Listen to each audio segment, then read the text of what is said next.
When Pope Francis delivers his address to the United States Congress, he'll be speaking to a group familiar with his message. About 9 out of 10 members of Congress are Christian. In fact, nearly 1/3 are Catholic. And the politicians in Congress represent just a fraction of the Catholic politicians in the U.S. There are thousands of city councilmen and women, mayors, state legislators, governors, and other elected officials who identify as Catholic. And while these politicians may be familiar with the Pope's ideas, they don't always agree with him.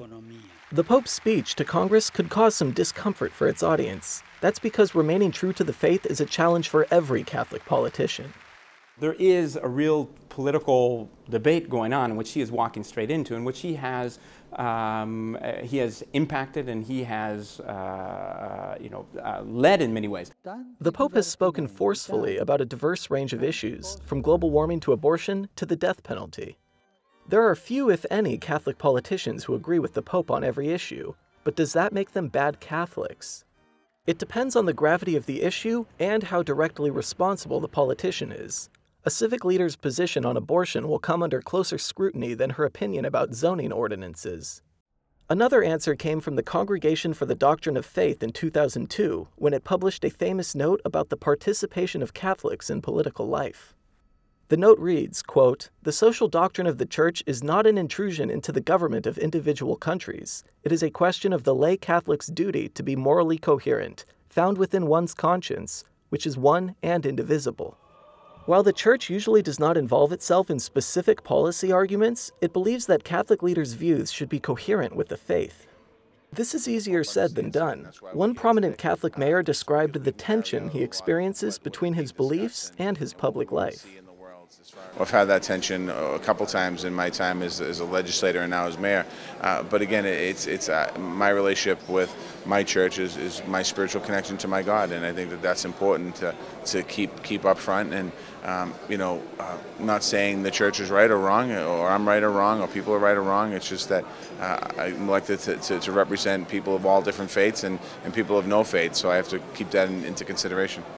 Today, Catholics are more or less equally divided between the nation's two biggest parties. According to CNN, President Obama won 50% of the Catholic vote in 2012. His Republican challenger Mitt Romney won 48%. Neither party can say it fully aligns with the Church's teaching.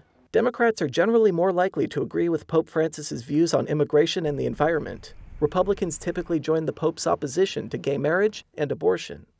These differences have led many Democratic and Republican politicians to say that they live their religious life separately from their public life.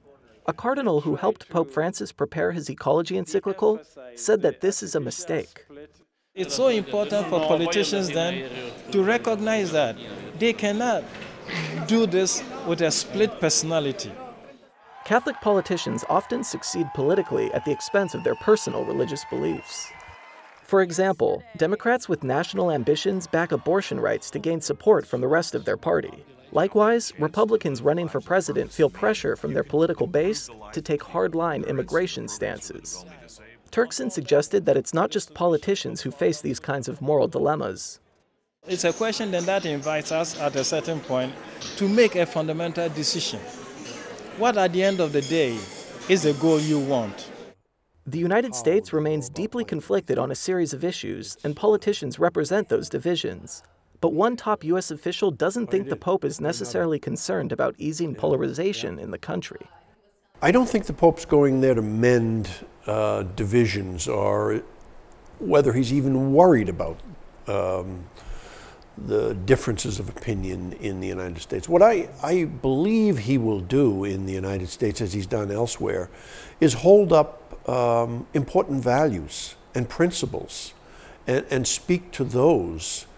During his address to Congress and the United Nations, the Pope will certainly speak about his and the Church's moral beliefs. The question is, will he be able to change minds too?